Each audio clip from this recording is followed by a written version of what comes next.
আচ্ছা, তোমাদের এনডিটিএল অবধি করানো হয়েছিল। আমরা তাহলে আগের দিন যেটা স্টার্ট করেছিলাম সেটা হচ্ছে credit control policy or monetary policy of the RBI. Credit control policy ব্যাপারটা কি সেটা আমরা আগে দেখেছি। কেন আরবিআই কে বা যে কোনো আদার কান্ট্রিজের সেন্ট্রাল ব্যাংককে মনিটারি পলিসি তৈরি করতে হয়, ক্রেডিট পলিসি ফ্রেম করতে হয়, তার বেসিক পারপাসটাও বা তার নিডটাও আমরা দেখেছি।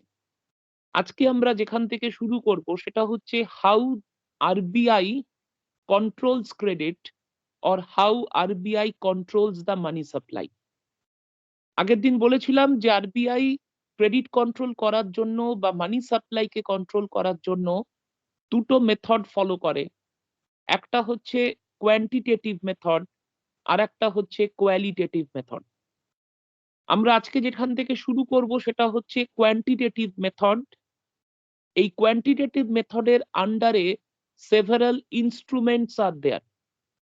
সেই ইনস্ট্রুমেন্টস এর মধ্যে ফার্স্ট ইনস্ট্রুমেন্ট হচ্ছে ক্যাশ রিজার্ভ রেশিও, যেটা মোর পপুলারলি নোন অ্যাজ সিআরআর। আমরা আগের দিন যখন ফাংশনস অফ আরবিআই পড়ছিলাম তখন আমরা বলেছি যে আরবিআই হচ্ছে banker to the banks. Commercial ব্যাংকগুলোর কথা যদি আমরা ধরি, like state bank or PNB or ICICI, any commercial bank, আমরা বলেছি যে as banker to the commercial bank, এই প্রত্যেকটা ব্যাংকের কাছ থেকে আরবিআই একটা ডিপোজিট অ্যাকসেপ্ট করে।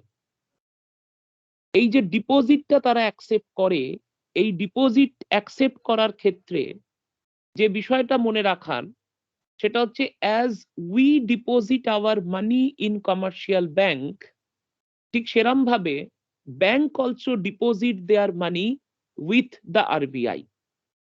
কিন্তু there is one basic difference. সেই ডিফারেন্সটা কোথায়? ডিফারেন্সটা হচ্ছে যে আমরা ব্যাংকে যেটা ডিপোজিট করি দ্যাট ইজ পিওরলি অপশনাল। আমি করব কি করব না, it will be decided by me only. Bank cannot force me to park my money with themselves. কিন্তু ব্যাংকগুলোর যে ডিপোজিট রাখার কথা আরবিআই এর কাছে, that is mandatory, that is compulsory. যে কোনো কান্ট্রিতেই এটা কম্পালসারি যে ব্যাংকগুলোকে একটা certain amount of money in form of cash, only in form of cash, commercial ব্যাংকগুলোকে তার কান্ট্রির সেন্ট্রাল ব্যাংকের, আমাদের এখানে আরবিআই এর কাছে রাখতে হবে। ইন ফর্ম অফ ক্যাশ যে অ্যামাউন্ট অফ মানিটা আরবিআই কাছে রাখবে সেটা কিভাবে ঠিক হবে? দেখো, এখানে যেটা পরিষ্কারভাবে মনে রাখতে হবে যে একটা ব্যাংকের কাছে যে টোটাল অ্যামাউন্ট অফ এনডিটিএল রয়েছে, বা যেটাকে এক কথায় বলা যায় ব্যাংকের কাছে টোটাল যে ডিপোজিট রয়েছে, সেই ডিপোজিটের একটা certain percentage, any percentage, X percentage যদি আমি ধরেই নিই, একটা certain percentage of the NDTL of a bank has to be kept with the RBI in form of cash, and this percentage is called cash reserve ratio. একটা ব্যাংকের কাছে যতটা এনডিটিএল আছে তার একটা সার্টেন পার্সেন্টেজ সেই ব্যাংককে কিন্তু জমা করে দিতে হবে আরবিআই এর কাছে ইন ফর্ম অফ ক্যাশ। যে পার্সেন্টেজটা জমা করছে, 5%, 3%, 4%, whatever it is, that percentage is called the cash reserve ratio. এখন এই ক্যাশ রিজার্ভ রেশিও এটা কারা রাখবে? কমার্শিয়াল ব্যাংকগুলোর কথা তো বললাম যে আরবিআই এর কাছে রাখবে। তো আরবিআই এর কাছে রাখবে হচ্ছে all scheduled banks. Schedule banks, non schedule banks, এই কনসেপ্ট গুলো আমরা পরে আসবো অন্য টপিকে। আপাতত মনে রাখো যে ব্যাংকগুলোর সাথে আমরা ডিল করি, যে ব্যাংকগুলোর নাম আমরা জানি, সেগুলো অল আর শিডিউলড কমার্শিয়াল ব্যাংক। এছাড়া সমস্ত রকম scheduled commercial bank, sorry, cooperative bank এবং রিজিওনাল রুরাল ব্যাংক, আরআরবি বলা হয় যাদের, these three category of banks, scheduled commercial bank, scheduled cooperative bank and regional rural bank, এই তিনটে ক্যাটাগরি অফ ব্যাংকগুলোর কাছে এটা mandatory to keep a portion of their NDTL with RBI in form of cash, which is called CRR. এখন ব্যাংকগুলোকে কত percent CRR হিসাবে রাখতে হবে টাকা আরবিআইর কাছে, it would be decided by the RBI only. যখন 1934 এর আরবিআই অ্যাক্ট তৈরি হয়েছিল তাতে বলা ছিল CRR would be kept within 3% and 15% range. 1934 এর অ্যাক্টে বলা হয়েছিল 3% এর কম সিআরআর করতে পারবে না আরবিআই, বা 15% এর বেশি সিআরআর করতে পারবে না। কিন্তু 2006 এ 1934 এর আরবিআই অ্যাক্টে একটা অ্যামেন্ডমেন্ট করা হয়, যেটার মাধ্যমে এই upper and lower limit both has been abolished, both has been removed.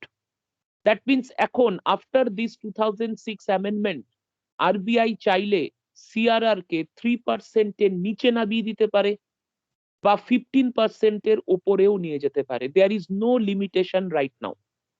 সুতরাং মিনিমাম বা ম্যাক্সিমাম সিআরআর বলে কিন্তু কিছু নেই।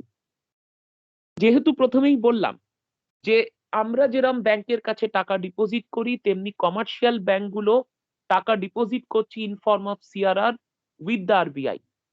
কিন্তু আমাদের ডিপোজিট আর ব্যাংকের ডিপোজিটের মধ্যে বেসিক ডিফারেন্স হচ্ছে RBI is not going to pay the bank any interest for such deposit.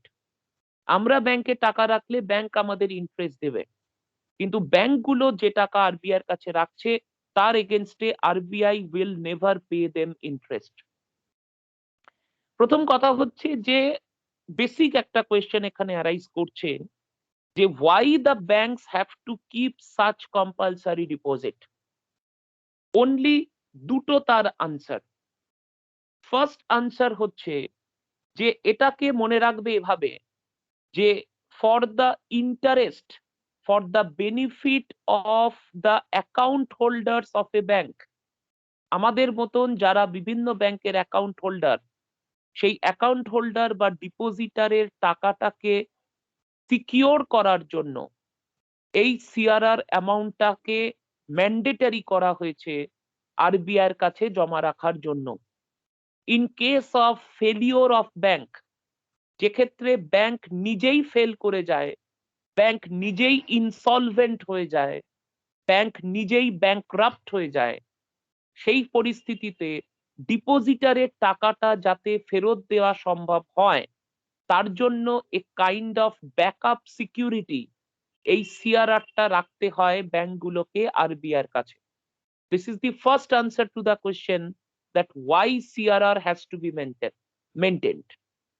এর দ্বিতীয় একটা উত্তর আছে, সেই দ্বিতীয় উত্তরটা হচ্ছে সিআরআরটাকেই আরবিআই বা যে কোনো কান্ট্রির সেন্ট্রাল ব্যাংক ইউজ করে to control the money supply, to control the credit. কিভাবে করে সেটা একটু পরে আসছে। এবার যে জিনিসটা আমাদের জানার যে ইন্টারেস্ট তো পাচ্ছে না, কিন্তু যদি কোনো ব্যাংক যাদের সিআরআর মেনটেন করার কথা তারা যদি প্রেসক্রাইবড সিআরআরটাকে মেনটেন করতে না পারে, if there is any kind of shortfall, তাহলে RBI will impose penalty interest rate on the bank. পরিষ্কার কথায় আরবিআই পেনাল্টি চার্জ করবে for the non maintenance of CRR. যেরম ধরে নাও আমরা যেমন ব্যাংকে টাকা রাখি এবং ব্যাংক অ্যাকাউন্টে একটা মিনিমাম ব্যালেন্স মেনটেন করার কথা বলে, সেটা ব্যাংক টু ব্যাংক ভ্যারি করে। যদি আমরা কোনো কারণে মিনিমাম ব্যালেন্সটা মেনটেন করতে না পারি তাহলে ব্যাংক চার্জেস পেনাল্টি অন আস, যেটা ওই অ্যাকাউন্ট থেকে ডিডাক্ট হয়ে যায়। ঠিক সেরকমই যদি ব্যাংকগুলো সিআরআর মেনটেন করতে না পারে তাহলে কিন্তু ইন্টারেস্ট চার্জ করবে বা পেনাল্টি চার্জ করবে। ইন্টারেস্ট থেকেও বেটার মনে রাখা, পেনাল্টি চার্জ করবে হচ্ছে RBI for the non maintenance. এবার যেখানটা সবচেয়ে ইম্পর্টেন্ট কনসেপ্ট, এই যে সিআরআর টাকে বলা হচ্ছে এনডিটিএল এর একটা পার্ট হিসাবে জমা রাখতে হবে, the calculation of CRR is to be made on daily basis. পরিষ্কার এটা মনে রাখো যে আজকে ধরে নাও সকাল 10টা থেকে বিকেল 3:30 অবধি একটা ব্যাংকের ওয়ার্কিং আওয়ার্স।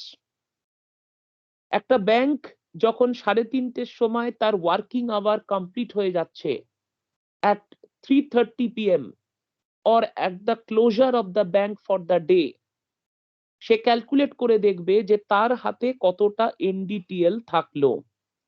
এখানে একটা ব্যাংক মানে একটা ব্যাংকের একটা ব্রাঞ্চ নয়। আমি যদি স্টেট ব্যাংকের কথা ধরি, হোল ইন্ডিয়াতে এসবিআই এর যতগুলো ব্রাঞ্চ আছে তার সমস্ত এনডিটিএল মিলিয়ে আজকে বিকেল 3:30 সময় এসবিআই এর টোটাল যত এনডিটিএল হলো, সেই এনডিটিএল এর একটা সার্টেন পার্সেন্টেজ যে সিআরআরটা কিনা আরবিআই ঠিক করে রেখেছে, ধরে নাও 4% হচ্ছে সিআরআর, তাহলে এসবিআই কে আজকের এনডিটিএল এর জন্য বা আজকের এনডিটিএল এর 4% সিআরআর মেনটেন করতে হবে। কিন্তু একটা জিনিস প্রথমেই বলেছি যে সিআরআর এর টাকাটা আরবিআই এর কাছে ডিপোজিটেড থাকে। তার মানে কি এটা যে এভরিডে আফটার 3:30 যে এনডিটিএল ব্যাংকের কাছে থাকলো তার 4% আরবিআই কে দিয়ে দিতে হবে? দেখো, এই আরবিআই এর কাছে জমা করাটা কিন্তু ডেলি বেসিসে হয় না, মানে প্রতিদিনকার টাকা প্রতিদিন আরবিআই কে কিন্তু দিয়ে দিতে হয় না। এটা অ্যাকচুয়ালি দেওয়া হয় এভরি ফোর্টনাইট। ফোর্টনাইট বলতে 14 দিন অন্তর পেমেন্টটা করতে হয়। ধরে নাও আমি কথার কথা বলছি যে আজকে 17 ফেব্রুয়ারি আরবিআই কে সিআরআর এর টাকা আর একটা কমার্শিয়াল ব্যাংক ট্রান্সফার করছে, কিন্তু আজকে যে টাকাটা ট্রান্সফার করছে সেটা শুধু আজকের টাকা নয়।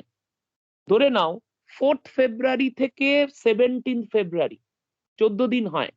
4 ফেব্রুয়ারি থেকে 17 ফেব্রুয়ারি এই 14 দিনের ডেলি এনডিটিএল এর বেসিসে ওই সিআরআর পার্সেন্টেজ ক্যালকুলেট করতে করতে এসে টোটাল এই 14 দিনের যা সিআরআর অ্যামাউন্ট হলো, সেই সিআরআর অ্যামাউন্টটা আজকে একসাথে ব্যাংক আরবিআই কে ট্রান্সফার করে দেবে।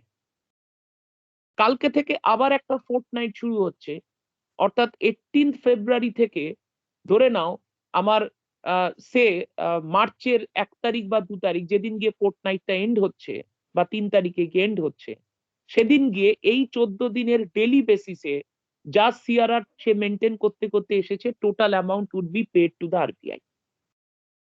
এবার এইখানটা একটা জিনিস ভালো করে বোঝার যে ট্রান্সফার তো হলো, এভরি ফোর্টনাইটে ট্রান্সফার হলো, কিন্তু প্রত্যেকটা ব্যাংককে কিন্তু এভরিডে আরবিআই কে রিপোর্ট পাঠাতে হচ্ছে, তাকে ডিক্লারেশন দিতে হচ্ছে যে তার হাতে আজকে কতটা সিআরআর হিসাবে সে রাখছে, তার হাতে সিআরআর হোল্ডিং কত আছে।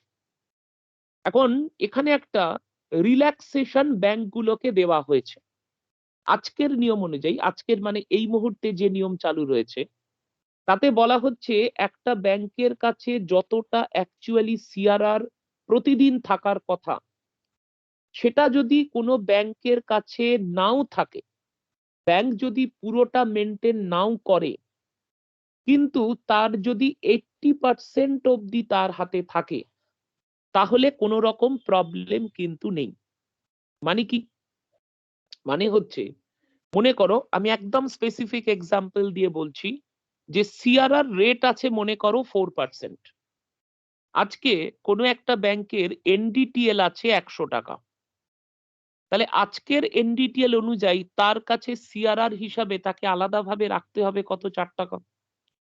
এখন দেখা গেল ব্যাংক তার বিজনেস করতে গিয়ে এই 4 টাকা সিআরআর হিসাবে আলাদা করে রাখতে পারেনি, সে রেখেছে মনে করো 3 টাকা 70 পয়সা, তাহলে তার সিআরআর মেনটেন হলো না।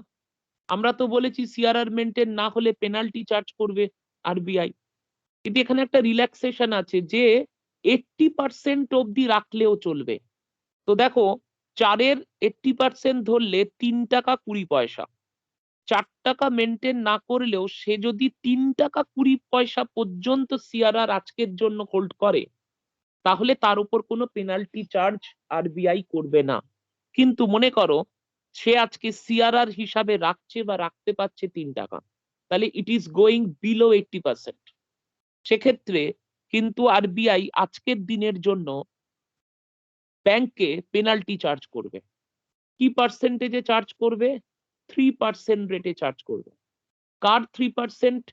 ডিফারেন্স অ্যামাউন্টটার উপর 3% চার্জ করবে। রাখার কথা ছিল 4 টাকা, সে রেখেছে 3 টাকা, তাহলে তার শর্টফল হচ্ছে 1 টাকা। এই 1 টাকার 3% আজকের জন্য তার পেনাল্টি হবে। কিন্তু এই 3% টা আজকের দিনের জন্যই। তাহলে আজকে তার পেনাল্টি তাকে দিতে হবে আজকের জন্য ধরে নাও 30 পয়সা। 30 পয়সা না, 3 পয়সা তাকে পেনাল্টি দিতে হচ্ছে। আগামীকালও সে ধরো 80% সিআরআর রাখতে পারলো না। এই একই হিসাবে কালকে তার যা রাখার কথা সেটা রাখতে পারলো না। 80% ও রাখতে পারলো না, তার কম সে রাখলো। কিন্তু কালকে 3% রেটে কিন্তু সে আরবিআই পেনাল্টি চার্জ করবে না, পেনাল্টিটা বেড়ে যাবে 5%। ফার্স্ট ডেতে হলে 3%, সেকেন্ড ডেতেও যদি সে 80% এর নিচে মেনটেন করে তাহলে ডিফারেন্স অ্যামাউন্টের উপর 5% এবং এটা কনসিকিউটিভ ডেতে 5% করে করে চলতে থাকবে। ফার্স্ট ডেতে 3%, সেকেন্ড ডেতেও পারলো না 5%, থার্ড ডেতেও পারলো না 5%, ফোর্থ ডেতে গিয়ে ধরো সে 80% বা তার বেশি মেনটেন করছে, তাহলে সেদিনের জন্য পেনাল্টি হলো না। তাহলে এই যে সাইকেলটা এখন চলছে, অর্থাৎ এই যে ফোর্টনাইটটা চলছে, তার মধ্যে প্রথম 3 দিনের জন্য তার পেনাল্টি হলো। এই ফোর্টনাইটের বাকি দিনগুলোতে ধরে নাও ব্যাংক সিআরআর মেনটেন করতে পারলো, তাহলে 14 দিন পরে গিয়ে যখন আরবিআই কে সে টাকা দেবে ব্যাংক, তখন 14 দিনের সিআরআর এর অ্যামাউন্টটা পে করবে, প্লাস প্রথম 3 দিনের যে পেনাল্টি, সেই পেনাল্টিটাও পে করবে হচ্ছে আরবিআই কে। কিন্তু এখানে আরেকটা কথা বলা আছে, সেটা হচ্ছে যে যদি এই ব্যাংক, কোনো একটা ব্যাংক যদি কন্টিনিউয়াসলি দেখা যায় সে ডিফল্টই করে যাচ্ছে, অর্থাৎ সে একটা ফোর্টনাইটে 5 দিন, পরের ফোর্টনাইটেও দেখা গেল 3 দিন, তারপরের ফোর্টনাইটে 7 দিন মেনটেন করতে পারছে না, in that case RBI may decide either to merge the bank with another bank or the bank license can be cancelled by the RBI. RBI সেক্ষেত্রে মনে করবে the bank is not financially strong to maintain CRR on regular basis. সেক্ষেত্রে RBI কি করবে? RBI either decide to cancel the licence of the bank or decide to merge the bank with any other larger bank. তো এই হচ্ছে basically total বিষয়টা regarding CRR. CRR এর ডিটেলটা বললাম। এবার যেটা লাস্ট জিনিস রিগার্ডিং সিআরআর, সেটা হচ্ছে সিআরআর কে আরবিআই ক্রেডিট কন্ট্রোল করার জন্য বা মানি সাপ্লাই কন্ট্রোল করার জন্য কিভাবে ইউজ করে। তো এটার জন্য তোমাদের যেটা মনে রাখতে হবে যে ক্রেডিট কন্ট্রোল করার ব্যাপারটা দুটো সিচুয়েশনেই অ্যারাইজ করে। একটা সিচুয়েশন হচ্ছে ইনফ্লেশন, যখন ইকোনমিতে ইনফ্লেশন থাকে, আর একটা হচ্ছে রিসেশন, যখন ইকোনমিতে রিসেশন থাকে। During inflation CRR is raised, CRR কে বাড়ানো হয় ইনফ্লেশনে। প্রসেসটা কি? দেখো, একটা ব্যাংকের কাছে যত এনডিটিএল আছে এটার থেকেই তো ব্যাংক পাবলিককে লোন দেয়, কিন্তু এনডিটিএল থেকে তাকে কিছু টাকা ইন ফর্ম অফ সিআরআর সরিয়ে রাখতে হচ্ছে, কারণ এটা তাকে আরবিআই কে জমা করতেই হবে, না হলে পেনাল্টি হয়ে যাচ্ছে। তাহলে এনডিটিএল থেকে সিআরআর অ্যামাউন্টটা বাদ দিলে যে রেস্ট অ্যামাউন্টটা পড়ে থাকে, এইটার থেকেই bank can issue loan to the public. এখন ডিউরিং ইনফ্লেশন যদি সিআরআর বাড়িয়ে দেওয়া হয়, তাহলে এই amount available for lending would reduce. CRR বাড়ছে, বেশি টাকা আরবিআই কে দিয়ে দিতে হচ্ছে, bank will have less money in their hand to issue loan. তাহলে এই যে লোন ইস্যু করার ক্যাপাসিটিটা তার কমে গেল, তার মানে ব্যাংক লোন অ্যামাউন্টটা কমবে। ব্যাংক লোন অ্যামাউন্ট কমলে ইনফ্লেশন উইল রিডিউস। তাহলে ডিউরিং ইনফ্লেশন সিআরআর কে বাড়িয়ে, ক্রেডিট কে কমিয়ে, লোন কে কমিয়ে ইনফ্লেশনকে কন্ট্রোল করা হবে। একটা মনে রাখবে, ইনফ্লেশনটা মনে রাখবে, রিসেশনটার ক্ষেত্রে ঠিক উল্টোটা হবে। একটা মনে রাখলে অন্যটা এমনি মনে থাকবে, দুটোকে মনে রাখতে যেও না, অনেকে কনফিউজড হয়ে যায়। তো রিসেশন হলে কি হবে আমি উল্টোটা বলে দিচ্ছি, সিআরআর কে কমাবে। তার মানে ব্যাংকগুলোকে এখন কম টাকা আরবিআই এর কাছে রাখতে হবে। তার মানে লোন দেবার অ্যামাউন্টটা তার কি হলো, আগের থেকে বেড়ে গেল। So now bank will issue more loan. That means people will have more money in their hand. ইকোনমিতে মানি সাপ্লাই বাড়বে, আর সেটা হেল্প করবে ইকোনমিকে to come out of the recessionary situation.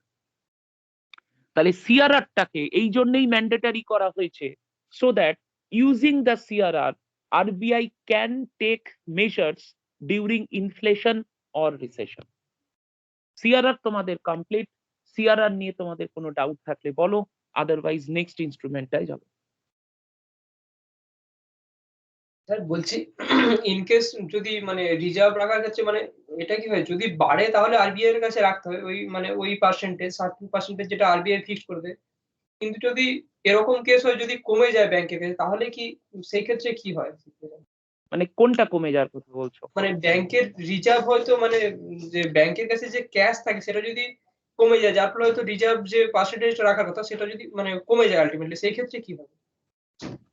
দেখো, এনডিটিএল এর তো প্রপোর্শনে সিআরআর রাখছে ব্যাংক। তো ব্যাংকের হাতে যদি এনডিটিএল কমে যায় তাহলে সিআরআর ও তাকে কম রাখতে হবে। এটা তো প্রপোর্শনাল। তোমাকে তো সিআরআরটা রাখছো তুমি 4% অফ দ্য এনডিটিএল। তো ব্যাংকের হাতে টাকা কমে গেলে, মানে এনডিটিএল কমে গেলে তার সিআরআর ও কম রাখতে হবে। স্যার বলছি মানে ওই ক্ষেত্রে কি মানে কি আরবিআই রিটার্ন করে দেয় টাকা নাকি? না। না না, রিটার্ন কেন করবে? তোমার তো যেটা বললাম, এনডিটিএল এর তো ডেলি বেসিসে তোমায় সিআরআর রাখতে হচ্ছে। মনে করো গতকাল একটা ব্যাংকের কাছে এনডিটিএল ছিল 2 লাখ টাকা, আজকে ব্যাংকের কাছে এনডিটিএল আছে ধরে নাও 1.5 লাখ টাকা। তাহলে কালকের যা সিআরআর সেটা কালকের জন্য, আজকের সিআরআর আজকের জন্য। কালকে 2 লাখ টাকার 4% তাকে রাখতে হচ্ছে হাতে, আজকে 1.5 লাখ টাকার 4% তার হাতে রাখতে হচ্ছে। আরবিআই এর কাছে আগে যা জমা করা সেটা তো জমা আছেই, কিন্তু এভরিডে বেসিসে ব্যাংক তার সিআরআরটা এনডিটিএল অনুযায়ী তো সে মেনটেন করবে। ফলে এনডিটিএল কমে গেলে তার সিআরআরটাও তার হাতে কম রাখতে হবে। তার মানে 14 দিন পরে তার তাকে কিছুটা কম টাকা দিতে হবে যদি তার এই 14 দিন ধরে এনডিটিএল তার হাতে কম থাকে বা কমতে থাকে। বুঝতে পেরেছি। আর বলো।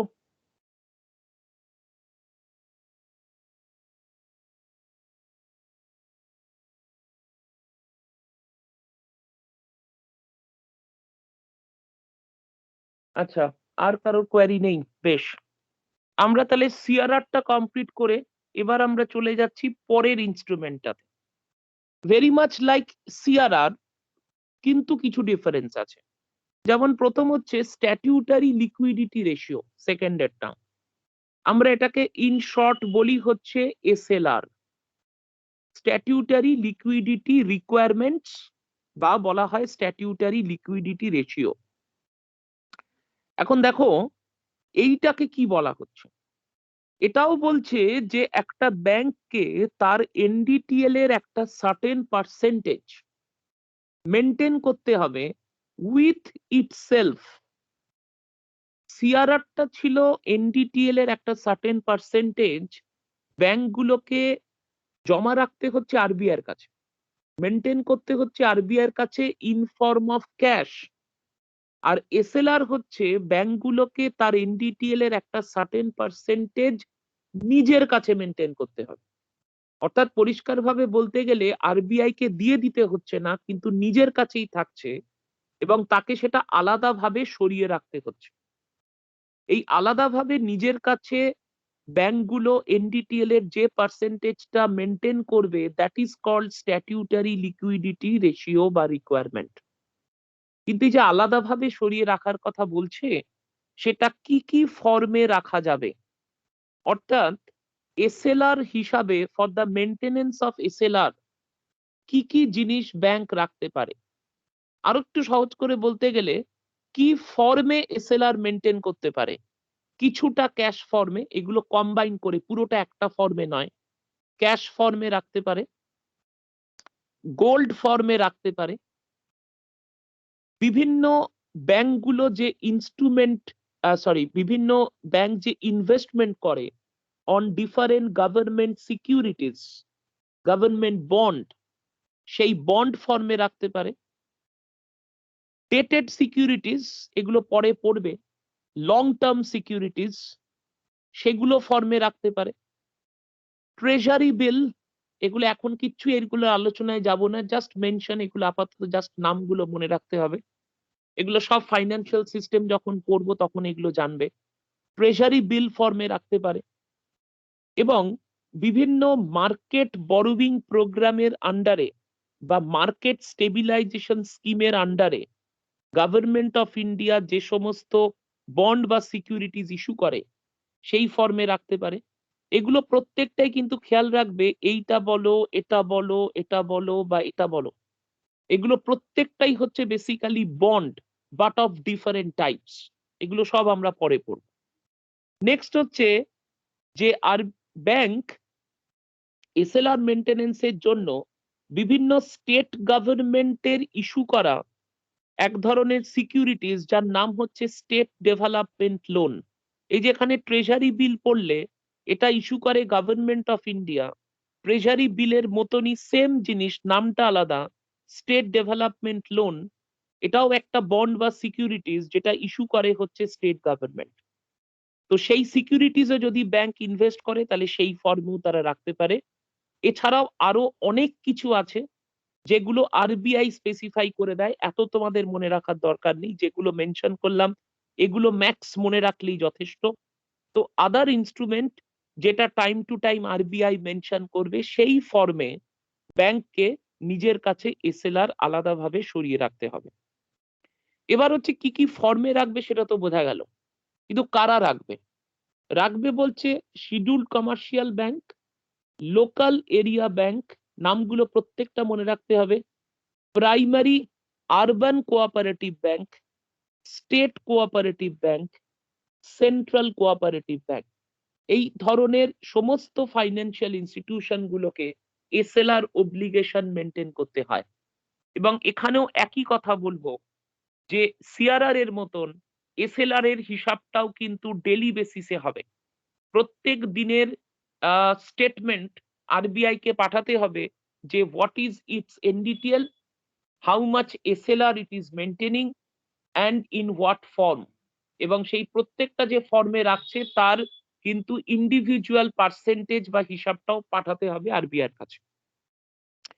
সিআরআর এর যেরকম 3% to 15% রেঞ্জের কথা 34 এর অ্যাক্টে বলা ছিল, ঠিক সেরকম 25 to 40% রেঞ্জের মধ্যে এসএলআর আরবিআই কে রাখতে হবে, এই কথাটা 34 এর অ্যাক্টে বলা ছিল বটে। কিন্তু যে 2006 এর অ্যামেন্ডমেন্টের থ্রুতে সিআরআর এর আপার লোয়ার লিমিট তুলে দেওয়া হলো, সেই একই অ্যামেন্ডমেন্টের মধ্যে দিয়ে এসএলআর এর লোয়ার লিমিটটাকে অ্যাবলিশ করে দেওয়া হয়েছে শুধু। মানে RBI now can set SLR even below 25%, যার জন্য এখন এসএলআর সামওয়্যার 8.5%, সরি 18.5%, বাট 40% এর আপার লিমিটটাকে স্টিল রেখে দেওয়া হয়েছে। অর্থাৎ RBI cannot set SLR for banks above 40%। আর এই যে ডেলি বেসিস সিআরআর এর ক্ষেত্রে নন মেনটেনেন্স এর ক্ষেত্রে যেরকম পেনাল্টি ছিল, এসএলআর এর নন মেনটেনেন্স এর ক্ষেত্রেও পেনাল্টি আছে। প্রথম দিনের জন্য 3%, তার পরের কনজিকিউটিভ দিনের জন্য 5% অন দ্য ডিফারেন্স অ্যামাউন্ট। কিন্তু সিআরআর এর সাথে এসএলআর এর একটা ভেরি ভাইটাল ডিফারেন্স এই জায়গায়, সেটা হচ্ছে সিআরআর এর ক্ষেত্রে 80% অব্দি একটা রিল্যাক্সেশন ছিল, এসএলআর এর ক্ষেত্রে কোনো রিল্যাক্সেশন নেই। 1 টাকা কম হলেও তার উপর পেনাল্টি বসবে। অর্থাৎ যেরকম আগেরটাই বললাম 100 টাকা আমার এনডিটিএল, সে আমার 4 টাকা সিআরআর হবার কথা, আমি ধরো 3 টাকা 20 পয়সা পর্যন্ত যদি আমার রাখি তাহলে কোনো পেনাল্টি বসবে না। কিন্তু এখানে ধরে নাও এসএলআর যদি 4 টাকা হয়, 3 টাকা 97 পয়সা হলেও আমার পেনাল্টি হয়ে যাবে। সুতরাং এসএলআর এর ক্ষেত্রে এই ধরনের কোনো রিল্যাক্সেশন নেই। এবার আসবো যে এসএলআরটার ব্যবস্থাটা কেন রাখা হয়েছে, সিআরআর কেন রাখা হয়েছে তার কারণ বলেছি। এসএলআর রাখারও দুটো কারণ আছে। প্রথম কারণ হচ্ছে দেখো, এই এসএলআর যে যে ফর্মে রাখা যায় তার মধ্যে হচ্ছে গভর্নমেন্ট বন্ড বা সিকিউরিটিজ। এগুলোতে ব্যাংক ইনভেস্ট করলে এগুলোর ওপর ব্যাংক ইন্টারেস্ট পায়। ফলে এখানে ব্যাংকগুলোকে এই ধরনের সিকিউরিটিজে ইনভেস্ট করতে বাধ্য করা হচ্ছে থ্রু এসএলআর রিকোয়ারমেন্ট, যাতে কিনা এক অর্থে ব্যাংকগুলো কি পায়, কিছু এক্সট্রা আর্ন করার সুযোগ পায়, ব্যাংকগুলোকে একটা আর্ন করার সুযোগ দিয়ে দিচ্ছে। কিন্তু আরো একটা ভাইটাল কারণ আছে এটার সাথে। সিকিউরিটিজ গুলো কার, কে ইস্যু করছে? গভর্নমেন্ট ইস্যু করছে। ব্যাংকগুলোকে এসএলআর মেইনটেনেন্স এর মধ্যে দিয়ে বাধ্য করছে ওই সিকিউরিটিজ গুলোতে ইনভেস্ট করতে, সো দ্যাট গভর্নমেন্ট ক্যান বড়ো। পাবলিক ফাইন্যান্স পড়তে গিয়ে যখন ডেট ক্রিয়েটিং ক্যাপিটাল রিসিভ করেছিলে, তখন দেখেছিলে যে কমার্শিয়াল ব্যাংকগুলোর কাছ থেকে গভর্নমেন্ট লোন নেয়। এই এসএলআরও কিন্তু একটা ধরন যেটার মাধ্যমে ব্যাংকগুলোর কাছ থেকে কাইন্ড অফ ফোর্সিভলি বলা যেতে পারে, সরাসরি নয়, ইনডিরেক্টলি ভাবতে গেলে ব্যাংকগুলোকে বাধ্য করছে সিকিউরিটিজ গুলো কিনতে, যাতে কিনা তাদের কাছ থেকে গভর্নমেন্ট লোন পায়। এগুলোকে বলা হয় ডাইরেক্টেড লেন্ডিং। পরে পড়বে এটা অন্য জায়গায়। তো সুতরাং একটা হচ্ছে গভর্নমেন্ট যাতে এই সিকিউরিটিজ গুলোর এগেনস্টে লোন পায় তার জন্য এসএলআর রাখা, এবং ব্যাংকগুলো যাতে কিছুটা এক্সট্রা আর্নিং করতে পারে in form of interest on such securities, সেটা রাখা। আর ৩ নম্বর অবভিয়াসলি ক্রেডিট কন্ট্রোল করা। কারণ দেখো, এই যে অ্যামাউন্ট রাখতে হবে তাদের in any of this form, তো ধরে নাও এই যে 18.5% এসএলআর এর কথা বলছি, আজকে একটা ব্যাংকের কাছে যদি ১০০ টাকা এনডিটিএল থাকে, তাহলে তাকে ১৮.৫ টাকা এসএলআর হিসাবে আলাদা সরিয়ে রাখতে হচ্ছে, এবং ১০০ টাকার মধ্যে ৪ টাকা তাকে সিআরআর হিসাবেও রাখতে হচ্ছে। তাহলে টোটাল 22 টাকা 50 পয়সা তার আলাদা হয়ে যাচ্ছে। তার মানে তার লোন দেবার জন্য তার কাছে মাত্র থাকছে ৭৭ টাকা ৫০ পয়সা। ডিউরিং ইনফ্লেশন যদি এসএলআরটা বাড়ানো হয়, তাহলে 18.5 এর জায়গায় ধরো 20 করা হলো। সিআরআর এর মতনই থাকলো ধরে নাও। তাহলে এখন ব্যাংকগুলোকে টোটাল ২৪ টাকা আলাদা সরিয়ে রাখতে হচ্ছে এসএলআর বাড়ানোর ফলে। তাহলে ব্যাংকের হাতে এখন থাকছে ৭৬ টাকা লোন দেওয়ার জন্য, আগে ছিল ৭৭ টাকা ৫০ পয়সা। তাহলে ব্যাংকের ঠিক আগের মতন লেন্ডিং ক্যাপাসিটি কমছে, ব্যাংক কম করে লোন দিতে পারবে, মানি সাপ্লাই কমবে ইকোনমিতে, ইনফ্লেশন কন্ট্রোলে আসবে। রিসেশন হলে উল্টো হবে, এসএলআরটা কমিয়ে দেবে। So that is Y, or that is how rather, SLR is used to control credit or money supply. SLR নিয়ে কোনো কোয়েরি?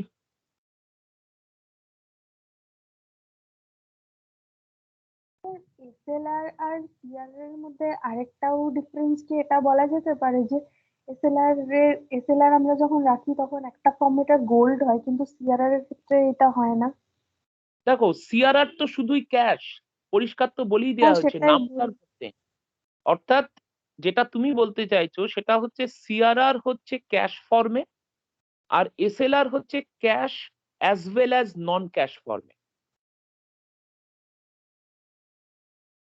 আর আরেকটা কোয়েশ্চেন ছিল স্যার, এইখানে কি এসএলআর এর মাধ্যমে আরবিআই জাস্ট রেগুলেট করছে যে যাতে গভর্নমেন্ট আর ব্যাংক দুজনেই মানে বেনিফিটেড হয়, এই এই জিনিসটাই কি দেখো এই দেখছে? কারণ হ্যাঁ, দেখো, বেনিফিটের ব্যাপারটা না সেকেন্ডারি, ঠিক আছে? প্রাইমারি মোটিভ হচ্ছে ক্রেডিটটাকে কন্ট্রোল করা। আর এই যে বেনিফিটের কথা বলছো, অবশ্যই সেখানে যেটা আমি বললাম যে গভর্নমেন্ট বরোইং করতে পারছে, ব্যাংকগুলো অ্যাডিশনাল ইনকাম আর্ন করতে পারছে, these are all secondary issues. মানে এগুলোর জন্যই এসএলআর ব্যবস্থাটা রাখা হয়েছে তা কিন্তু নয়। এসএলআরটা রাখা হচ্ছে মানিকে কন্ট্রোল করার জন্য, ব্যাংকগুলোর লেন্ডিং ক্যাপাসিটিকে কন্ট্রোল করার জন্য। কিন্তু সেটা করতে গিয়ে কিছু সেকেন্ডারি বেনিফিট ক্রিয়েট হচ্ছে, যেটা গভর্নমেন্ট বা ব্যাংক এনজয় করছে।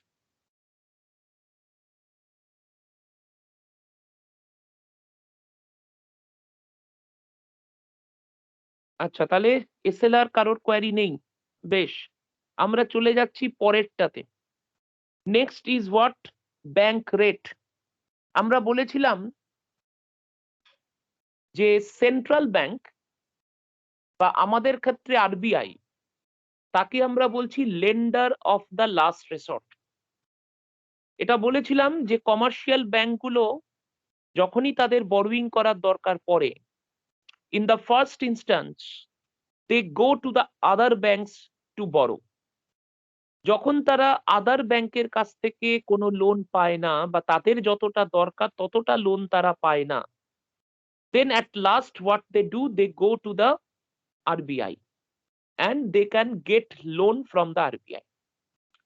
এখন আরবিআই, এইবার যেটা মনে রাখার, আরবিআই যে লোন ব্যাংকগুলোকে দেয়, সেই লোনটা দু রকমের লোন দেয়।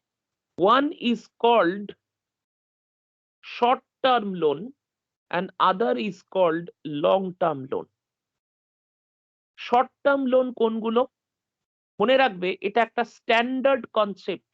Anywhere you get the term short term loan, এর মানে হচ্ছে যে লোনের period less than 1 year or up to 364 days। দেখো, লোন মানেই তার নিজের একটা পিরিয়ড থাকবে। এখন যখন লোন দেওয়া হচ্ছে, if period of loan is less than 1 year, তাহলে সেই লোনটাকে আমরা বলি শর্ট টার্ম লোন। আর যে লোনের পিরিয়ড 1 year and above, সেটাকে আমরা বলি লং টার্ম লোন। এখন আরবিআই ব্যাংকগুলোকে দু ধরনের লোনই দেয় ব্যাংকের প্রয়োজন অনুযায়ী, লং টার্মও দেয়, শর্ট টার্মও দেয়। কিন্তু যখন আরবিআই ব্যাংকগুলোকে লং টার্ম লেন্ডিং করছে, তার জন্য আরবিআই ব্যাংকগুলোর ওপর যে ইন্টারেস্ট রেট চার্জ করছে, that is called bank rate. RBI ব্যাংককে লোন দিচ্ছে মানে এরম নয়, এরম ভাবার কোনো কারণ নেই যে আরবিআই ব্যাংকের কাছ থেকে ইন্টারেস্ট নেবে না। ব্যাংক আমাদের লোন দিলে ইন্টারেস্ট নেয়, আরবিআই ও ব্যাংকে লোন দিলে ইন্টারেস্ট নেবে। কিন্তু লং টার্ম লোনের ওপর যে ইন্টারেস্ট আরবিআই নেয় ফ্রম ব্যাংকস, তাকে প্রিসাইসলি বলা হচ্ছে bank rate.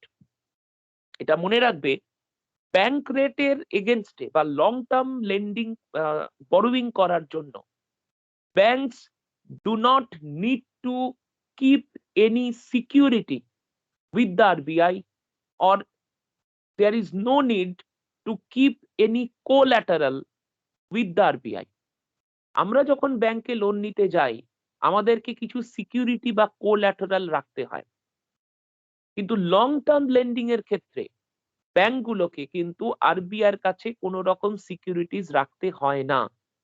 Without any collateral long term loan নিতে পারে ব্যাংকগুলো আরবিআই এর কাছ থেকে, এবং তার জন্য যে ইন্টারেস্ট আরবিআই চার্জ করে, তাকে বলা হচ্ছে ব্যাংক রেট। আরো একটা জিনিস, লং টার্ম লোন অর্থাৎ 1 বছর বা তার বেশি পিরিয়ডের লোন আরবিআই যে শুধুমাত্র ব্যাংকগুলোকে দেয় তা কিন্তু নয়। এটা added information. Long term loan RBI government of ইন্ডিয়াকে দেয়। এই জন্যই আমরা বলেছিলাম আরবিআই হচ্ছে banker to the government. State গভর্নমেন্টকে দেয়, এমনকি এনবিএফসি কেও দেয়, non banking financial company. Bank, NBFC, state government, central government সবাইকেই আরবিআই লং টার্ম লোন দেয়, এবং তার এগেনস্টে যে ইন্টারেস্ট আরবিআই সবার কাছ থেকে নেয়, that is called bank rate. So this is the main information. এখন ব্যাপার হচ্ছে ব্যাংক রেটটাকে আরবিআই ক্রেডিট কন্ট্রোলের জন্য কিভাবে ইউজ করে। আবার আমি ইনফ্লেশন ধরে বোঝাচ্ছি। ধরো ইকোনমিতে ইনফ্লেশন আছে, suppose there is inflation. RBI কি করবে? আরবিআই ব্যাংক রেটটাকে বাড়িয়ে দেবে, লাইক সিআরআর এন্ড এসএলআর। কেন বাড়াবে? দেখো, তোমাদের মনে রাখতে হবে যে ব্যাংকগুলো আরবিআই এর কাছ থেকে কেন লোন নিতে যাচ্ছে। ব্যাংক কিন্তু আরবিআই এর কাছ থেকে এই কারণে লোন নিতে যাচ্ছে না যে ওই লোনের টাকায় ব্যাংক একটা নতুন ব্রাঞ্চ খুলবে, কিছু এটিএম মেশিন বসাবে, কি তার এমপ্লয়ীদের স্যালারি দেবে। এই জন্য আরবিআই এর কাছ থেকে তারা লোন নিতে পারবে না। তাহলে তারা লোনটা কেন নিচ্ছে? So that bank can issue loan to the common public. পরিষ্কার কথায় বলতে গেলে আরবিআই এর কাছ থেকে লোন নিয়ে সেই টাকাটা আমাদেরকে যাতে লোন দিতে পারে, কারণ সেটাই ব্যাংকের মেন বিজনেস, সেটাই ব্যাংকের মেন সোর্স অফ আর্নিং। এখন ইনফ্লেশন পিরিয়ডে যখন ব্যাংক রেট বাড়িয়ে দেওয়া হলো, আরবিআই যখন বাড়ালো, তার এফেক্টটা কি হতে পারে? এফেক্ট হতে পারে এটাই যে ব্যাংকগুলো আরবিআইয়ের কাছ থেকে লোন নিতে যাবার সময় দেখলো যে আরবিআই ব্যাংক রেট বাড়িয়েছে, তার মানে ব্যাংকগুলোকে আরো বেশি টাকা ইন্টারেস্ট দিয়ে লোনটা নিতে হচ্ছে। এটাকে আমরা বলছি যে ব্যাংকের কস্ট অফ বরোয়িংটা বেড়ে যাচ্ছে, বরোয়িং করার খরচটা বেড়ে যাচ্ছে, যেহেতু ব্যাংক রেটটা বাড়িয়ে দিয়েছে। And how bank will compensate this? By increasing interest rate on public loan. মানে আরবিআইয়ের কাছ থেকে বেশি সুদে বেশি ইন্টারেস্টে লোন নিয়ে আসা টাকাটা থেকে যখন আমাদেরকে ব্যাংক লোন দিচ্ছে, তখন ওইটাকে কম্পেনসেট করার জন্য আমাদের দেওয়া লোনের ওপর ইন্টারেস্ট রেটটাকে বাড়িয়ে দিচ্ছে। এর ফলে কি হবে? আমাদের কস্ট অফ বরোয়িংটা বেড়ে যাচ্ছে এবং তাতে কম হোক বেশি হোক একটা section of borrower will for the time being postpone their borrowing plan. তারা আইদার বরোয়িং করবে না, বা আমার যত টাকা বরোয়িং করার কথা ছিল আমি তার চেয়ে কম করব, because interest rate has gone up. দুটো ক্ষেত্রেই, যদি আমি বরোয়িং না করি বা আমি বরোয়িং করলাম কিন্তু কম করলাম, দুটো সিচুয়েশনেই যেটা হবে সেটা হচ্ছে আমরা ব্যাংকের কাছ থেকে লোন নেব কম, অর্থাৎ ইকোনমিতে সাপ্লাই অফ মানি যতটা বাড়তে পারত তার চেয়ে মানি সাপ্লাইটা কমবে, and that would put some control on the inflation. এইটার জন্যই কিন্তু ব্যাংক রেটটাকে ডিউরিং ইনফ্লেশনারি পিরিয়ড বাড়ানো হয়। That is the bank rate concept. Bank rate নিয়ে কোনো কোয়ারি আছে?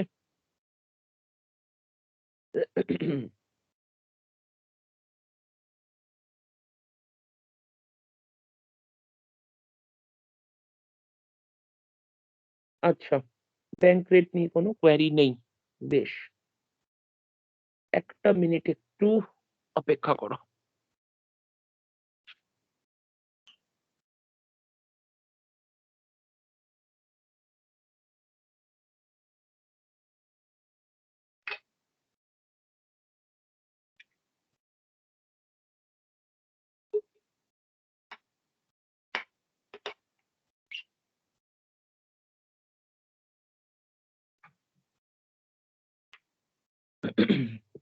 আচ্ছা, আমরা এবার যাব ব্যাংক রেটের পরের যে ইনস্ট্রুমেন্ট, যেটাকে বলা হচ্ছে রেপো রেট।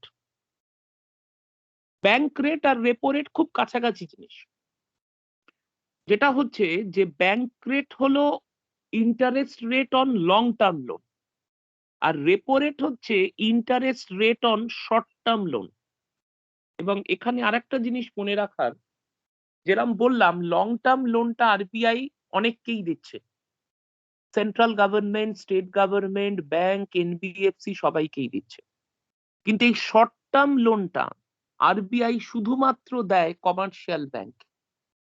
এবং এই লোনটা নিতে গেলে, শর্ট টার্ম লোনটা নিতে গেলে ব্যাংকগুলোকে আরবিআইয়ের কাছে কিছু কোল্যাটারাল বা সিকিউরিটিজ রাখতে হচ্ছে in form of government securities. আমরা যেমন লোন নিতে গেলে কি করি, আমার একটা জমি আছে সেটাকে সিকিউরিটি হিসাবে রাখলাম, কি আমার একটা বাড়ি আছে সেটাকে সিকিউরিটি হিসাবে রাখলাম। ব্যাংকগুলো যখন লোন নেবে, শর্ট টার্ম লোন বা রেপো লোন নেবে, তখন ব্যাংক কি জমা রাখবে? ব্যাংক জমা রাখবে ব্যাংকের কেনা গভর্নমেন্ট সিকিউরিটিজ গুলো। সেই সিকিউরিটিজ এর এগেনস্টে কমার্শিয়াল ব্যাংকগুলো আরবিআইয়ের কাছ থেকে শর্ট টার্ম লোন নেবে। সেই লোনটাকে, লোনের ওপর আরবিআই যে ইন্টারেস্টটা চার্জ করবে সেটাকে বলা হচ্ছে রেপো রেট। এইবার একটা জিনিস খেয়াল রাখো, রেপো রেটের আর একটা নাম হচ্ছে ওভারনাইট রেপো বা ওভারনাইট লোন। তার কারণ এই লোনের ডিউরেশন হচ্ছে 1 ডে। ওভারনাইট লোনের ডিউরেশন 1 ডে। 17 তারিখ লোন নিলে 18 তারিখে লোনটা ফেরত দিতে হবে। and the minimum amount of loan to be taken is 5 crore। 5 কোটি টাকার কম লোন কোনো ব্যাংক আরবিআই এর কাছ থেকে চাইতে পারবে না, রেপো লোন চাইতে পারবে না। 5 কোটি বা তার বেশি। এবং ডিউরেশনটা হচ্ছে 1 ডে, আজকে নিতে হবে, কালকে উইথ ইন্টারেস্ট টাকা ফেরত দিয়ে লোন ক্লিয়ার করে দিতে পারবে। এবং কালকে ফেরত দিয়ে কালকে আবার নিতে পারবে, পরশুদিন আবার উইথ ইন্টারেস্ট ফেরত দিয়ে আবার পরশুদিন নিতে পারে, নিয়ে তারপরের দিন ফেরত দিতে পারে। That is the system. এই জন্য এটাকে আমরা বলছি ওভারনাইট লোন। কিন্তু এই যে রেপো লোন, এই যে বেসিক ওভারনাইট রেপো লোন, এই রেপো লোনের আরেকটা ভেরিয়েশন আছে, আরেকটা ধরন আছে, সেটা হচ্ছে টার্ম রেপো। এই টার্ম রেপোটা হচ্ছে যখন ব্যাংকগুলো আরবিআই এর কাছ থেকে মোর দ্যান 1 ডে ডিউরেশনের জন্য লোন নেয়। দেখো, শর্ট টার্ম লোনের কথা বলেছি। শর্ট টার্ম মানে তার পিরিয়ডটা হচ্ছে ম্যাক্সিমাম 364 ডেজ। তাহলে শর্ট টার্ম লোন মানে শুধুমাত্র যে একদিনের লোন তা নয়, 5 দিনের লোনও শর্ট টার্ম লোন, 180 দিনের লোনও শর্ট টার্ম লোন, আবার 364 দিনের লোনও শর্ট টার্ম লোন। তাই ব্যাংকগুলোকে আরো কিছুটা লিকুইডিটি প্রোভাইড করার জন্য এই টার্ম রেপো সিস্টেম তৈরি করেছে আরবিআই, যেখানে একই রেট অফ মানে একই রেপো লোন সিস্টেমে একদিনের বেশি ডিউরেশনের জন্য ব্যাংকগুলো লোন নিতে পারবে। সেই ডিউরেশন কিন্তু 3টে ডেট স্পেসিফাই করা আছে। একদিনের বেশি হলে 7 দিন বা 14 দিন বা 28 দিনের লোন আরবিআই ইস্যু করে। তাহলে একটা ব্যাংকে যদি ওভারনাইট লোনের দরকার পড়ে, তাহলে আজকে নিয়ে কাল ফেরত দিয়ে দেবে। যদি একদিনের বেশি দরকার হয়, তাহলে 7 দিনের জন্য লোন পাবে, তারও বেশি হলে 14 দিনের জন্য লোন পাবে, তারও বেশি হলে 28 দিনের জন্য লোন পাবে। এইটাকে আমরা বলছি টার্ম লোন। কিন্তু এবার একটা জিনিস বোঝার, ওভারনাইট লোন যে কোনো দিন যে কোনো সময় যে কোনো ব্যাংক আরবিআই এর কাছে গিয়ে চাইবে, আরবিআই তাকে দিয়ে দেবে, কোনো সমস্যা নেই। কিন্তু টার্ম রেপো লোনটা চাওয়া মাত্রই পাওয়া যায় না, কারণ এটা অকশনের মাধ্যমে হয়। অকশনের মাধ্যমে হয় মানে কি, যে আরবিআই নোটিফাই করে, অর্থাৎ যখন আরবিআই নোটিফাই করে যে আমি এদিন টার্ম রেপো লোন ইস্যু করব, সেই দিনই ব্যাংক গিয়ে এই টার্ম লোন নিতে পারবে। সাধারণত যা দেখি আমরা, সেটা হলো টোয়াইস ইন এ উইক, মোটামুটি ভাবে, একদম স্ট্যান্ডার্ড বলছি না, এভরি উইক 2 দিন করে বা 2বার করে আরবিআই এই টার্ম লোন বা টার্ম রেপো লোন ইস্যু করে। ধরে নাও কালকে সকালে দেখলে আরবিআই অ্যানাউন্স করলো যে আমি Monday, next Monday and Tuesday, এই 2 দিন আমি টার্ম রেপো লোন ইস্যু করব। তখন ব্যাংকগুলো যাবে এবং টার্ম রেপো লোন নিতে পারবে। আবার যদি বলে আমি শুক্রবার দিন করব, আবার শুক্রবার দিনকে নিতে পারবে। সুতরাং যখন আরবিআই নোটিফাই করবে তখন। আরেকটা জিনিস, সেটা হচ্ছে যে এই যে নরমাল যে ওভারনাইট লোন, এই নরমাল ওভারনাইট লোন যে কোনো দিন পাওয়া যায়, মানে হচ্ছে মানডে টু ফ্রাইডে যে কোনো দিন পাওয়া যায়। তার কারণ হচ্ছে সাধারণভাবে সানডেটা যেহেতু নো ওয়ার্কিং ডে, ফলে স্যাটারডেতে যদি ওভারনাইট লোন ব্যাংক নেয়, তাহলে ব্যাংক সেটা সানডে ফেরত দিতে চাইলেও ফেরত দিতে পারবে না। সেই জন্য কিন্তু এটা মানডে টু ফ্রাইডে রাখা হয়েছে মোটামুটি ভাবে। এখানে একটা ব্যাপার আছে, ট্র্যাডিশনালি মানডে টু ফ্রাইডে চলে আসছে। একটা সময় ছিল যখন স্যাটারডে ব্যাংকের হলিডে ছিল না। এখন যদিও ব্যাংকের সেকেন্ড, ফোর্থ হলিডে সিস্টেম এই ব্যাপারগুলো রয়েছে, কিন্তু সেটা হলেও এইটাকে চেঞ্জ করা হয়নি, মানডে টু ফ্রাইডেই রাখা হয়েছে। ফলে ফ্রাইডেতে নেওয়া লোন সেটা ব্যাংক স্যাটারডেতে ফেরত দিতে পারে, তার একটা অল্টারনেট সিস্টেম রাখা আছে। আরেকটা যেটা ব্যাপার, সেটা হচ্ছে কে কত টাকা টার্ম রেপো লোন নিতে পারবে, সেটা অকশন করে ঠিক হয়। যেরকম বাড়ি অকশন করা হয়, বাড়ি অকশনের মাধ্যমে যে হাইয়েস্ট বিডার, যে হাইয়েস্ট প্রাইস বিড করে সেই কিনতে পারে, সেই রকমই একটা অকশন সিস্টেম আছে। খুব ডিটেলিং এ যাব না, অকশন প্রসেসটার মধ্যে যাব না, এটুকু জেনে রাখো যে through auction they can get money, banks can get money. এবং এই অকশনটার মধ্যে দিয়ে এই টার্ম রেপো লোনের ইন্টারেস্টটা ঠিক হয়। সেটা ঠিক হয় এইভাবে, those who want to pay higher interest than the repo rate, মানে নর্মাল ওভারনাইট লোনের যে রেটটা, তার চেয়ে যে যত বেশি ইন্টারেস্ট দিতে রাজি থাকবে তাকেই কিন্তু টার্ম লোনটা দেয়া হবে বা সেই রেট অফ ইন্টারেস্টে লোন দেয়া হবে। এই যে বললাম অকশন, একটা বাড়ি বিক্রি হচ্ছে, আমি বিড করলাম 2 লাখ টাকা, একজন বলল 2,05,000 টাকা। আইপিএল এ দেখছো কিছুদিন আগে আইপিএল এর অকশন হয়েছে, ঠিক যেরম ভাবে অকশন হয়েছে, কেউ বলছে একজন প্লেয়ারের জন্য 80 লাখ, আরেকজন বলছে 82 লাখ, আরেকজন বলছে 86 লাখ, একজন বলছে 88 লাখ। এই যে অকশন সিস্টেমটা করতে করতে যেখানে গিয়ে হাইয়েস্ট প্রাইসে গিয়ে ধরো 90 লাখে গিয়ে থেমে গেল, আর কেউ বিট করছে না, তাহলে সেই টিম সেই প্লেয়ারকে 90 লাখ টাকা দিয়ে কিনছে। এখানেও তাই, রেপো রেটটা হচ্ছে বেস রেট। দেখবে আইপিএল এও প্রত্যেকটা প্লেয়ারের একটা করে বেস রেট আছে, সেখান থেকে বিডিংটা শুরু হয়। এখানেও বেস রেট হচ্ছে ওভারনাইট লোন রেটটা, এর উপরে যে যত হায়ার ইন্টারেস্ট পে করবে সেই বিডিং অনুযায়ী তাকে আরবিআই এই টার্ম রেপো লোনটা ইস্যু করবে। So this is called the term repo loan system. আচ্ছা, 1 minute.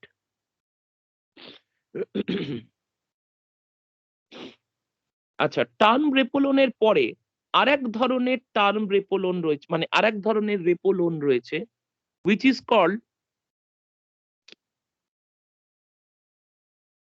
is called long term repo operation. এই লং টার্ম রেপো অপারেশনটা কিছুই না, টাইম ডিউরেশনটা আরো বেড়ে যাচ্ছে। অর্থাৎ 1 ইয়ার টু 3 ইয়ার টাইম পিরিয়ডের জন্য সেন্ট্রাল ব্যাংক কোনো ব্যাংকে লোন দেবে। দেখো এখানে খেয়াল করো, লং টার্ম আবার রেপো। তো রেপো মানে তো স্যার আপনি বলেছেন শর্ট টার্ম, আবার এখানে তাহলে লং টার্ম হচ্ছে কেন? এটা কম্বিনেশন, ইন্টারেস্ট রেটটা শর্ট টার্ম লোনের কিন্তু পিরিয়ডটা হচ্ছে long term, special provision for banks. তাহলে bank can get a loan for a period of 1 year to 3 year, but against that they need to pay only the repo rate or the interest on short term loan. মানে পরিষ্কার কথায় short term লোনের interest দিয়ে আমি একটা long term loan নিচ্ছি, কারণ পিরিয়ডটা হচ্ছে 1 ইয়ার টু 3 ইয়ার্স। এবং সেটাও একই নিয়ম, গভর্নমেন্ট সিকিউরিটিজকে জমা রেখে তার এগেনস্টে এই লোনটা নিতে হচ্ছে। কিন্তু এই যে ব্যাংক এবং ফাইন্যান্সিয়াল ইনস্টিটিউশন, তারা যখন লং টার্ম রেপো অপারেশনে বা লং টার্ম রেপো লোন নেবে, মিনিমাম তাদের 1 কোটি টাকা লোন নিতেই হবে, এর কমে লোন পাওয়া যায় না। এর বেশি হলে 1 crore মাল্টিপলে যেতে হবে, 1 কোটি 2 কোটি 3 কোটি এইভাবে কিন্তু জিনিসটা হবে। ম্যাক্সিমাম কতটা তারা চাইবে বিট করতে পারবে তার উপর কোনো লিমিটেশন নেই, any amount of the loan the banks can gate. So that is the 3 type of repo loan, প্রত্যেকটাই রেপো লোন। প্রথমটা হচ্ছে ওভারনাইট বা নর্মাল রেপো লোন, তারপরেরটা হচ্ছে টার্ম রেপো, তারপরেরটা হচ্ছে লং টার্ম রেপো। 3 রকমের রেপো লোন আছে। এই রেপো লোন 3টে নিয়ে কারোর কোনো কোয়েরি আছে?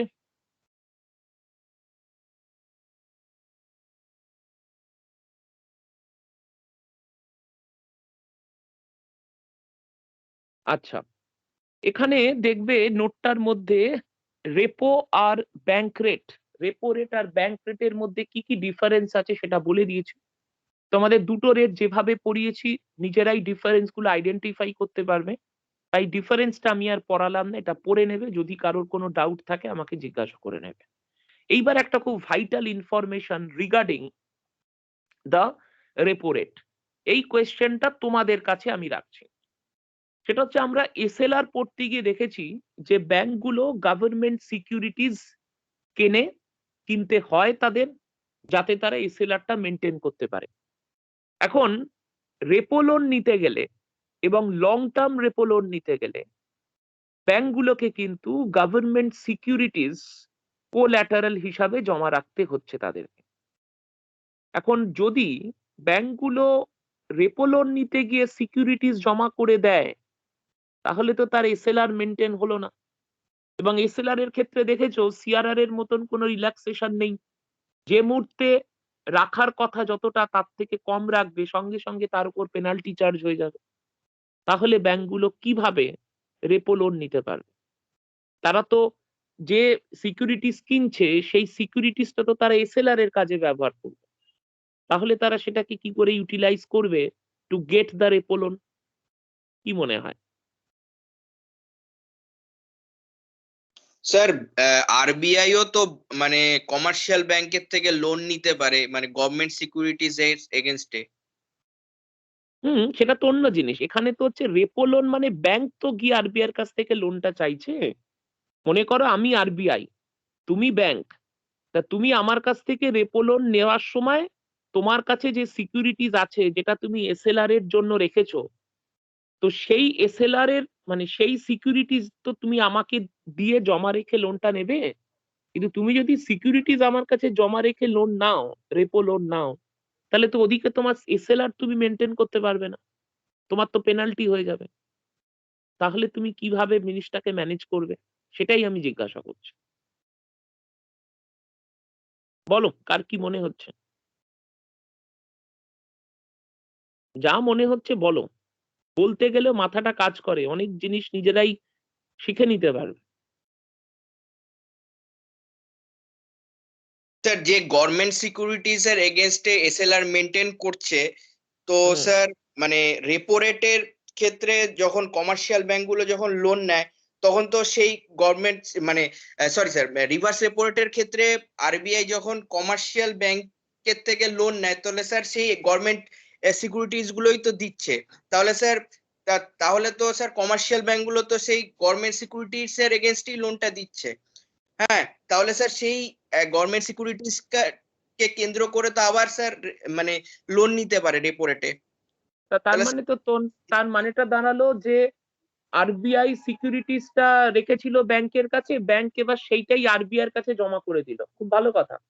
কিন্তু ওই রিভার্স রেপো রেটের কথা যেটা তুমি বলছো, সেই লোনটা যখন ব্যাংকগুলোকে ফেরত দেবে টাকা, তখন তো আরবিআই বলবে তোমার কাছে যে সিকিউরিটিস আমি রেখেছিলাম সেটা তুমি আমায় ফেরত দাও। আরবিআই তো ওটা দেখতে যাবে না যে ওই সিকিউরিটিসটা তার কাছে রেখেছি কিনা। সে বলবে তোমার কাছে আমি সিকিউরিটিসটা জমা দিয়েছিলাম, দিয়ে তোমার কাছ থেকে লোন নিয়েছিলাম, এবার আমি তোমার টাকা উইথ ইন্টারেস্ট ফেরত দিয়ে দিচ্ছি, তুমি ওই সিকিউরিটিস আমাকে দাও। দিতে পারবে ব্যাংক তখন? না, সেটা পারবে না। কি আর কারোর মাথায় কিছু আসছে?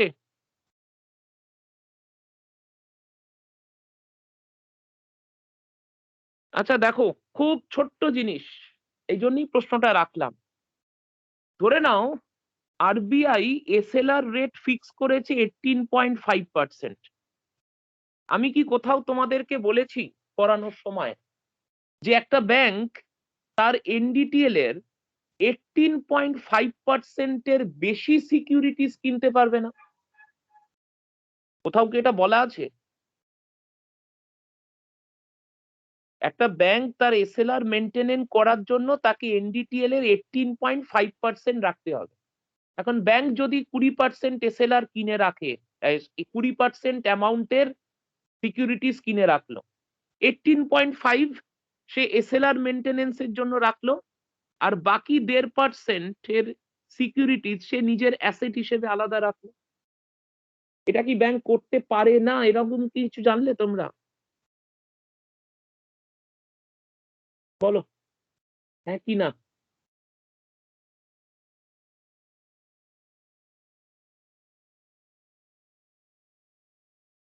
ব্যাংক কি এসএলআর এর বেশি, যেটা মিনিমাম স্টিপুলেটেড এসএলআর, তার বেশি কি ব্যাংক রাখতে পারে না, না কিনতে পারে না? এরকম কি কোনো বাধা আছে? না স্যার, এটা তো মিনিমাম, চাইলে বেশি রাখতেই পারে। বেশি রাখতেই পারে। তাহলে বেশি যদি রাখে তাহলে এই এক্সেসটাকে সে ব্যবহার করতেই পারে রেপো লোন নেওয়ার জন্য, কোনো সমস্যা নেই। বুঝতে পারলে?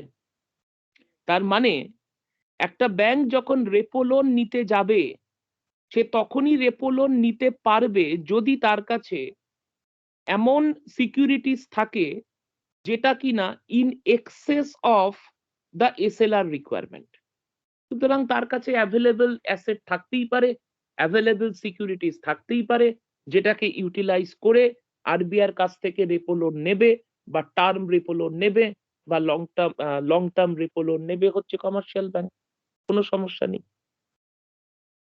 আচ্ছা, আরেকটা জিনিস যেটা হচ্ছে রিভার্স রেপো রেট। রেপো রেটে যা পড়লাম আমরা, ঠিক তার উল্টো, বুঝতেই পারছো, রেপো রেটে রিভার্স। ব্যাপারটা হলো আরবিআই এর কাছ থেকে ব্যাংকগুলো ওভারনাইট লোন নেয়। সেটা হচ্ছে রেপো লোন। তার জন্য ব্যাংকগুলো আরবিআই কে যে ইন্টারেস্ট দেয় সেটা হচ্ছে রেপো রেট। আর রিভার্স রেপো রেট মানে কি? ব্যাংকগুলো আরবিআই কে লোন দেবে এবং তার জন্য আরবিআই ব্যাংকগুলোকে যে ইন্টারেস্ট দেবে সেটাই হচ্ছে reverse repo rate. That is the main thing. এবার দেখো, এই যে রিভার্স রেপো রেট এবং আগে রেপো রেট পড়লাম, এই দুটোকে আমরা মানে আরবিআই কিভাবে ক্রেডিট কন্ট্রোল করার কাজে ব্যবহার করে। ইনফ্লেশন আছে, আমি ইনফ্লেশন দিয়েই প্রত্যেকটা জিনিস বোঝাচ্ছি। In case of inflation repo রেটকে বাড়াবে। ঠিক ব্যাংক রেটের যে লজিকটা বলেছি যে ব্যাংক রেট বাড়ালে কিভাবে ক্রেডিট কন্ট্রোল হয়, রেপো রেটের ক্ষেত্রেও তাই। ব্যাংক রেপো লোন নিচ্ছে কেন? অফিস করার জন্য বা ফার্নিচার কেনার জন্য নয়, ওই টাকা দিয়ে পাবলিককে লোন দেবে বলে। তাহলে রেপো রেট বাড়ালে ব্যাংক পাবলিক লোনের ওপরেও ইন্টারেস্ট বাড়াবে। তাতে আমরা আইদার নেব না বা যতটা নিতাম তার চেয়ে কম নেব। তাতে মানি সাপ্লাই রেস্ট্রিক্টেড হবে, ইনফ্লেশন কন্ট্রোলে আসবে। আর রিভার্স রেপো রেটের কি ক্ষেত্রে কি হবে? হবে একই, কিন্তু লজিকটা আলাদা। এক্ষেত্রেও ইনফ্লেশন পিরিয়ডে রিভার্স রেপো রেট আরবিআই বাড়াবে, কিন্তু যে মুহূর্তে আরবিআই ইন্টারেস্টটা বাড়াবে সঙ্গে সঙ্গে ব্যাংকগুলো দেখবে যে তারা আরবিআই এর কাছে টাকা জমা রাখতে দৌড়ে যাবে। মানে আরবিআই কে এই লোনটা দিতে তারা ইন্টারেস্টেড থাকবে, পাবলিককে লোন দেওয়াটা কমিয়ে দেবে, কমিয়ে দিয়ে একটা সার্টেন অ্যামাউন্ট অফ মানি যেটা তারা পাবলিককে লোন দিতে পারত সেই টাকাটা আরবিআই কে লোন দিয়ে বসে থাকবে। কারণ কি? ওখানে লোন দিলে তার এগেনস্টে ইন্টারেস্ট পাবে। আর যে টাকাটা তার মানে পাবলিক লোনে আসতে পারতো সেটা আরবিআই এর কাছে চলে যাচ্ছে, এটা আরবিআই অ্যাবজর্ব করে নিচ্ছে। রিভার্স রেপো রেটকে বাড়িয়ে ব্যাংকগুলোকে বলছে, সরাসরি বলছে না, ইন্টারেস্ট রেটটা বাড়িয়ে সিগন্যালটা দিচ্ছে যে you lend us the money. তো ব্যাংক টাকাটা পাবলিককে না দিয়ে আরবিআই কে দেবে এবং আরবিআই কে দেবে, তার এগেনস্ট ইন্টারেস্ট পাবে। ফলে পাবলিককে দেওয়া লোনের অ্যামাউন্ট যা হতে পারত তার চেয়ে লোন কমবে, মানি সাপ্লাই কমবে, inflation will come under control. So that is the mechanism through which reverse repo rate works. কিন্তু এবার আমার প্রশ্ন লাস্ট তোমাদের কাছে, রিভার্স রেপো রেট বাড়ালে কেন, কোন যুক্তিতে ব্যাংক পাবলিককে দেওয়া লোনের টাকাটা আরবিআই এর কাছে লোন দিয়ে বসে থাকে? What is the reason behind it? Sir পাবলিককে তো লোন দিয়ে ব্যাংকের যে মানে একটা ব্যাংকের একটা রিস্ক ফ্যাক্টর থেকে যায়, আর আরবিআই কে দিলে সেই রিস্কটা থাকবে না। আর যদি এটা বাইরে কোনো একদম কোম্পানিকে দিয়ে বেশি ইয়ে পায়, ইন্টারেস্ট পায়, তাহলে তো আলাদা ব্যাপার, যদি সিকিউরিটি থাকে সেই ক্ষেত্রে সেই সবচেয়ে কোম্পানির। বড় বিষয় হচ্ছে রিভার্স রেপো রেট যা থাকে আর ব্যাংক যে ইন্টারেস্ট রেটের এগেনস্টে পাবলিককে লোন দেয়, দুটো যদি আমরা কম্পেয়ার করি তাহলে দেখবো পাবলিক লোনের ওপর ইন্টারেস্ট রেট ব্যাংক অনেক বেশি পাচ্ছে compare to the reverse repo rate. কিন্তু তা সত্ত্বেও তারা পাবলিককে লোন কিছুটা কমিয়ে আরবিআই কে দেবে, বিকজ পাবলিককে দেওয়া লোনের ওপর একটা রিস্ক থাকে in the form that some part of the loan may not come back, যেটাকে আজকে ব্যাংকিং ইন্ডাস্ট্রিতে বলা হচ্ছে এনপিএ, নন পারফর্মিং অ্যাসেট। তাহলে এই যে রিস্কটা, সেই রিস্কটা আরবিআই কে দেওয়া লোনের ক্ষেত্রে একদমই থাকছে না। আরবিআই কে দেওয়া লোনটা ফুললি সিকিউরড। সেই জন্য পুরোটা বলছি না যে একদম পাবলিককে লোন না দিয়ে পুরো টাকাটা আরবিআই এর কাছে জমা করে দিচ্ছে, not that, but definitely A portion of the public loan which could be issued to public, সেটাকে কিন্তু তার ডিরেকশনটা চেঞ্জ করে পাবলিককে না দিয়ে সেটা দিয়ে দেওয়া হচ্ছে আরবিআই কে। সেই জন্যই এই কথাটা বললাম যে কেন তারা আরবিআই কে লোন দেয় পাবলিককে লোন না দিয়ে। আরবিআই কে দিলে সেখানে এনপিএ হবার কোনো পসিবিলিটি নেই, ডিফল্টের কোনো পসিবিলিটি নেই। ইন ওয়ার্স্ট কেস যদি এটা ভাবা যায় যে আরবিআই যখন টাকা ফেরত দেওয়ার কথা তখন আরবিআই এর কাছে টাকা নেই ফেরত দেওয়ার, RBI is the currency issuing authority, যদি সেই রকম সিভিয়ার ক্রাইসিস হয় RBI will decide to print money and pay back the money to the bank. সুতরাং there is no risk, total zero risk loan হচ্ছে এই রিভার্স রেপো লোন। সেই জন্যই ব্যাংকগুলো আরবিআই কে এই লোনটা দেয়। তো এই অবধি আজকে আমরা করে রাখলাম। আমরা নেক্সট দিন ক্রেডিট কন্ট্রোল পলিসির বাকিটা আমরা শেষ করব, বিশেষ বাকি নেই আর, এবং সেটা করে আমরা আরবিআই এর লাস্ট পার্টটাতে যাব। রিগার্ডিং এক্সাম, তোমরা ফাংশন অবধি পরীক্ষা দিয়েছো। আজকে একদম এই ক্রেডিট কন্ট্রোল থেকে শুরু করে একদম ক্রেডিট কন্ট্রোল মনিটারি পলিসির প্রথম পার্টটা থেকে শুরু করে রিভার্স রেপো রেট এই পোর্শনটা পর্যন্ত তোমাদের এক্সাম থাকবে নেক্সট উইকে। এবার বলো তোমাদের যদি কিছু কোয়ারি থাকে, আদারওয়াইজ আজকের ক্লাস এন্ড করব। স্যার বলো। লং টার্ম আর শর্ট লোনের মধ্যে ডিফারেন্সটা কি একটু বলবেন? ওই যে বললাম পিরিয়ডের ডিফারেন্সটা, ব্যাংক যখন, সেটা শুধু আরবিআই ব্যাংক বলে না, ব্যাংক যখন আমাদেরকেও লোন দিচ্ছে, আমাদেরকে দেওয়া লোনের ক্ষেত্রেও যদি ধরো আমি 6 মাসের জন্য লোন নিই বা 9 মাসের জন্য লোন নিই, তাহলে এটা ক্যাটাগরাইজ করা হয় অ্যাজ শর্ট টার্ম লোন। অর্থাৎ যখন পিরিয়ড অফ লোন হচ্ছে 1 বছরের কম, তখন সেই লোনটা হচ্ছে শর্ট টার্ম লোন। আর যখন লোন দেওয়া হচ্ছে for a period of 1 year and above, 1 বছরের লোন, 5 বছরের লোন, 1.5 বছরের লোন, এগুলোকে ক্যাটাগরাইজ করা হচ্ছে অ্যাজ লং টার্ম লোন।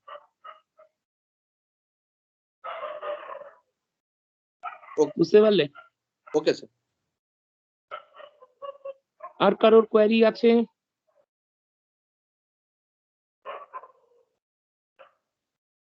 বেশ, ঠিক আছে। হ্যাঁ স্যার, বলো।